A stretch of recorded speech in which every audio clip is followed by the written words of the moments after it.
to Asset Television, your best station for news, politics, business, sports and entertainment. Your one-stop channel, Asset Television. Hello and thanks for staying with us on Asset Television. Welcome to the news. I am Doris Samuel. First, the headlines. Hackers attack Akwa Ibom governor's phone, sending soliciting messages to contact.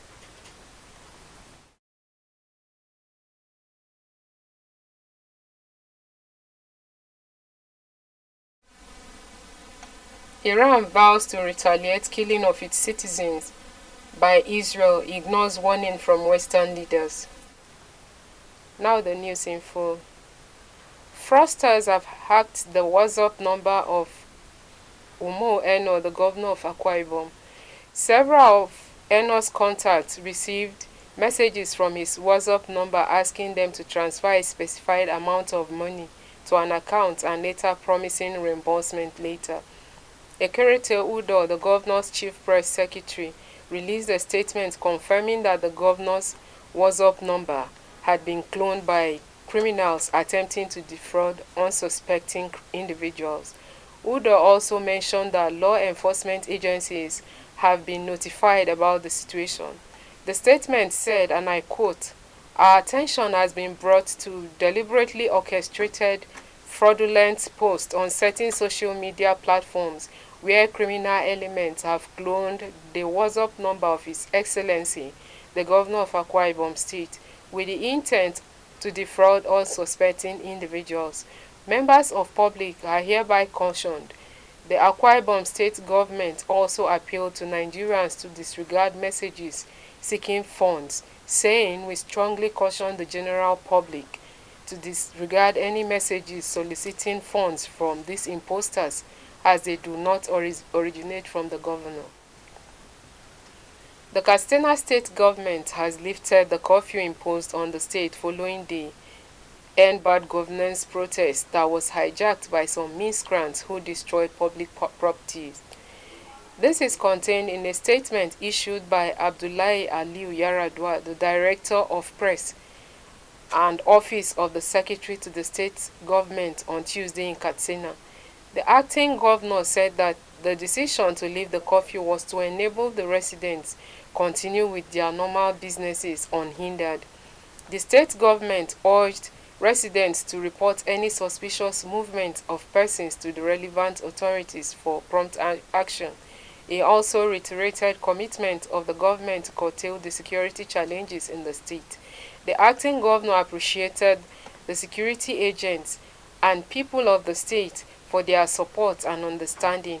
He therefore appealed for more support, cooperation and prayers for peace to reign in the state. He said no meaningful development can be achieved in an atmosphere of insecurity. Justice Peter Alifo of the Federal High Court Abuja has dismissed an application seeking an interim injunction to stop protesters from continuing the End Bad Governance protest. Aggrieved Nigerians who were frustrated with the economic hardship in the country in some parts of Nigeria trooped out from August 1st to 10th to protest the removal of fuel subsidies, bad governance, and rising hunger in the country. Danladi Goji, Buki Abayomi, Adiza Abo, and 13 other Nigerians had, in an application dated August 12th, sought the reinforcement of their fundamental rights against the organizations who chaired the protest. The applicants sued Take It Back movement, Concerned Nigerians Against Hunger, Initiative for Change, Human Rights Co-Advocacy Initiative, Nigerian Against Corruption Initiative, Citizens for Change Advocacy Initiative, Timely Intervention Organizations, Active Citizens Group, and Students for Change with Coalition as 1st to 10th respondents, respectively. The applicants also sued Total Intervention Refurbished Nigeria, Tomorrow Today, Our Future in Our Hands Initiative, Youth Against Tyranny, Save Nigeria Movement, Omoyole, Showore, and Social Democratic Party (SDP), as 11th to 19th respondents. Other respondents in the matter are the Attorney General of the Federation and security agencies. Justice Lifu, in a ruling, however, dismissed the ex parte application for lacking in merit.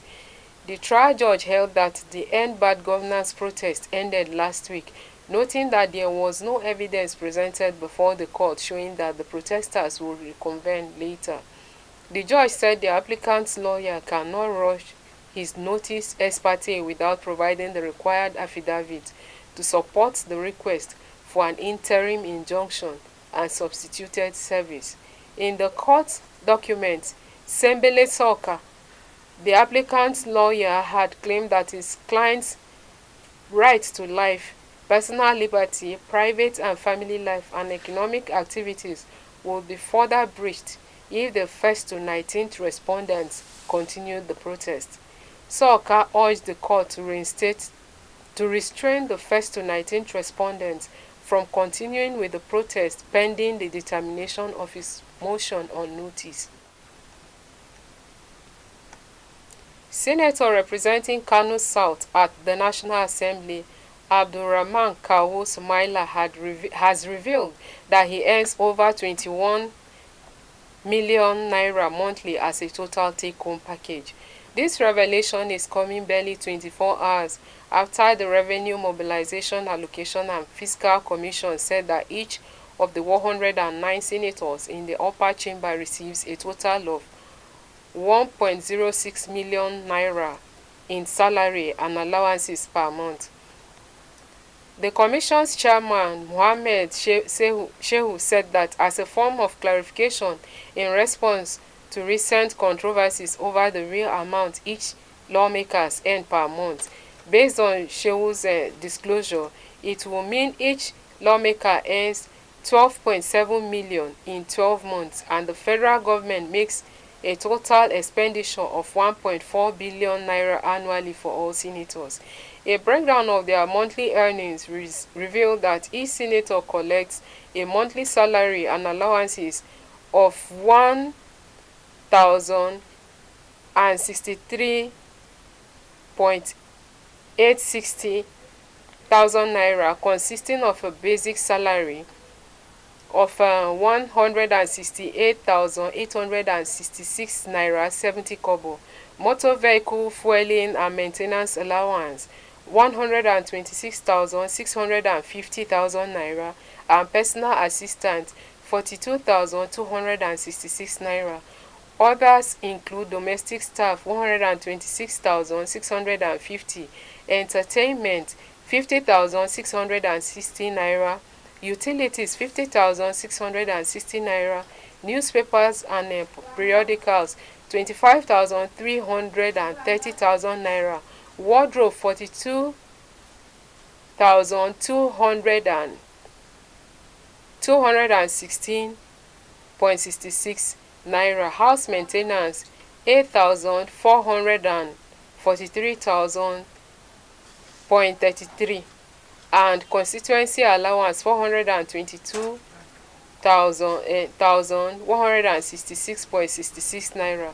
The statement noted that the Commission also wishes to use this opportunity to state that any allegation regarding other allowance being enjoyed by any political public office holder outside those provided in the Remuneration Amendment Act 2008 should be explained by the person who made the allegation. The sum of 50 billion naira has been donated to the Nigerian Education Loan Fund to support student loan scheme by the Economic and Financial Crimes Commission from the proceeds of crime recovered by the Commission. The Managing Director and Chief Executive Officer of NELFund, Akintunde Sawyer, appreciated the EFCC Chairman Ola Olukoyede for the kind gesture towards the fund. Sawyer disclosed this when he and his management team paid a courtesy visit to the corporate headquarters of the EFCC in Abuja on Tuesday. According to the statement shared via the EFCC Facebook page, Sawyer said, "We are aware of the funds from the proceeds of crime extended to NELFund. We are here to express our gratitude for the gesture. We also want the EFCC to exercise oversight on what we are doing. Olu Koyede commended President Bola Ahmed Tinubu on his initiative regarding Nail Fund, describing it as a policy issue to tackle corruption. The EFCC boss said many children are inclined to corruption and vulnerable to all forms of economic and financial crimes because of their parents' inability to fund their education. He said this inducement to corruption and other crimes will no longer stand with the Nail Fund's intervention, since one of the main incentives for cyber crimes is the inability of parents to fund the education of their children. If you are just joining us, you are watching the news on Asset Television. We will be back after this short break. Welcome to Asset Television, your best station for news, politics, business, sports and entertainment. Your one-stop channel, Asset Television. Welcome to... The management of the Dangote refinery has dismissed reports of a fixed petroleum price of 600 naira per litre, calling them speculative announcements with no basis. This was contained in a statement signed on Tuesday by the Group Chief Branding and Communications Officer, Dangote Industries Limited, Anthony Chijejina. The denial comes following reports by some publications that the refinery was in talks with oil marketers and that petrol may sell for as low as 600 naira per litre. The company, however, emphasized that it has not partnered with the Independent Petroleum Marketers Association of Nigeria and will communicate through official channels. The chairman of the Police Service Commission, DIG Hashimu Argungu, retired, has promised to eliminate corruption in police recruitment, promotion and discipline. Ikechukwu Ani, head press and public relations, in a statement said the PSC headsman stated this when the management of the Police Service Commission received a delegation from the United States Development Program (UNDP) led by Paul Ture. He said the new team was poised to bring positive innovations to the commission. He disclosed that the commission will introduce written examination as a requirement for promotion in the Nigerian police force, so as to ensure quality and improved capacity in the personnel management of the force. He appealed for the continued support of the UNDP so that the commission will be in a position to effectively take control of its powers to appoint, promote, and discipline officers and men of the Nigerian police force. The leader of the visiting UNDP delegation, Paul Ture, who led Napoleon Idamweho Enyaba and Chinipol Kipgen, data unit lead, to the meeting, congratulated the new leadership, and noted that they were in the commission to reinforce existing engagement and partnership with the commission. Ture said the visit is also to ensure continuity and sustainability of the partnership programs and to increase capacity in the commission. In the meantime, another housemate, Handy, has revealed how she almost lost her life due to addiction. Handy made this known during Tuesday night Aquafina Party of Life task. She was appreciating her twin sister Wani for being her party of life and for not leaving her during her most difficult time. Big Brother Naija Season 9 housemate Chinwe has accused her colleague Nelly of stealing her 24-karat gold jewelry. The drama started when Nelly's boyfriend Sorge returned the jewelry box to Chinwe on Tuesday night, informing her that it was found in his girlfriend's laundry bag. Chinwe doubted Sorge's claims, questioning how the jewelry box got there. She went on to label Nelly, who wasn't there, a thief, a ninny, and an armed robber. Google on Tuesday introduced new artificial intelligence features for Android devices and its new lineup of smartphones and wearable devices. Gemini Live, a mobile conversation tool that lets users have free-flowing conversation with the AI model, will turn mobile devices into a powerful AI assistant, the company said on its blog. Gemini Live became available Tuesday to advanced subscribers in English on Android phones, while it will be expanded to Apple's iOS operating system and more languages in the coming weeks. Meanwhile, Apple is expected to launch its own AI Apple Intelligence on iPhones, iPad, and Macs later this year. Google, in addition, unveiled its latest lineup of Pixel smartphones, the Pixel 9, Pixel 9 Pro, Pixel 9 Pro XL, and Pixel 9 Pro Fold, which come with Gemini's AI feature. The tech firm also introduced its newest smartwatch, the Pixel Watch 3 and Pixel Buds Pro 2 earbuds, at a Made by Google event held at the company's headquarters in Mountain View, California. Iran on Tuesday rejected European countries' attempt at mediation amidst rising tension in the Middle East, as Tehran insisted on its right to launch a retaliatory strike on Israel. These calls are politically one-sided and illogical, as they encourage Israel to commit even more crimes in the region, according to the Foreign Ministry spokesman Nasir Kanani in Tehran. Iran does not need advice or permission from abroad to defend its security and territorial integrity, he said in a statement.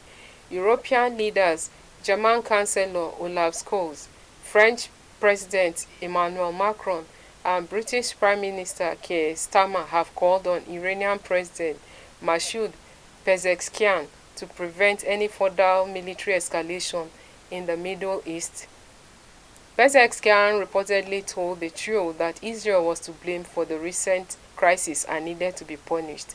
To seriously prevent an escalation, he argued the West should condemn the Israeli government and stop ignoring what he called war crimes. The Middle East has been hovering on the brink of a regional conflagration since the targeted killing of two leading Israeli opponents 2 weeks ago. In response, Iran and the Lebanese Hezbollah militia announced they would launch massive retaliatory strikes against Israel. However, the Israeli armed forces have been on high alert for this. Japanese Prime Minister Fumio Kishida says he will step down in September, ending a 3-year term marred by political scandals and paving the way for a new premier to address the impact of rising prices. Politics cannot function without public trust, Kishida said in a press conference on Wednesday to announce his decision not to seek re-election as the Liberal Democratic Party leader. His decision to quit triggers a contest to replace him as president of the party and by extension as the leader of the world's fourth largest economy. Kishida's public support has been sliding amidst revelations about the LDP's tied to the controversial Unification Church and political donations made at party fundraising events that went unrecorded. But he also faced public discontent over the failure of wages to keep track with the rising cost of living as the country finally shook off years of deflationary pressure. Whoever succeeds Kishida at the head of the LDP will have to unite a fractious ruling group and tackle the rising cost of living, escalating geopolitical tension with China, and the potential return of Donald Trump as US president next year. Some sports stakeholders in the country have called for a forensic probe into the poor performance of Team Nigeria at the just concluded Paris 2024 Olympic Games. Nigeria's athletes returned home without a single medal for the 8th time in the country's Olympic history after spending 12 billion naira as Team Nigeria concluded its Paris 2024 Olympic campaign. A cross-section of sports enthusiasts in Abuja lamented the lack of podium finish for any of the registered athletes in their respective events.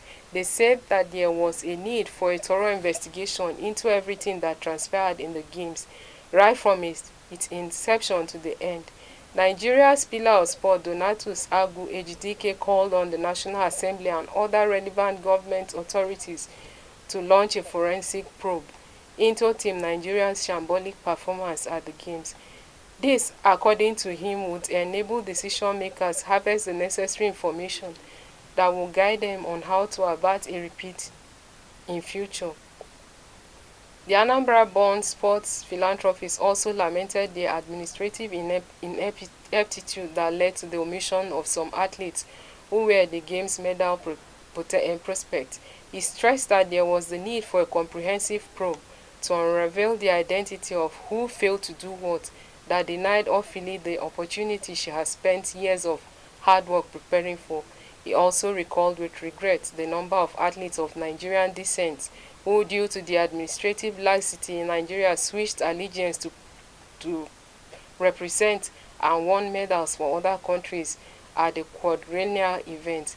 The Nnewi-born former president of the Karate Federation of Nigeria described the performance of Team Nigeria at the event as shambolic and unacceptable. He insisted that those involved must be probed, considering the country's pedigree in the Committee of Sporting Nations globally, coupled with the over 12 billion naira the federal government released for the prosecution of the games.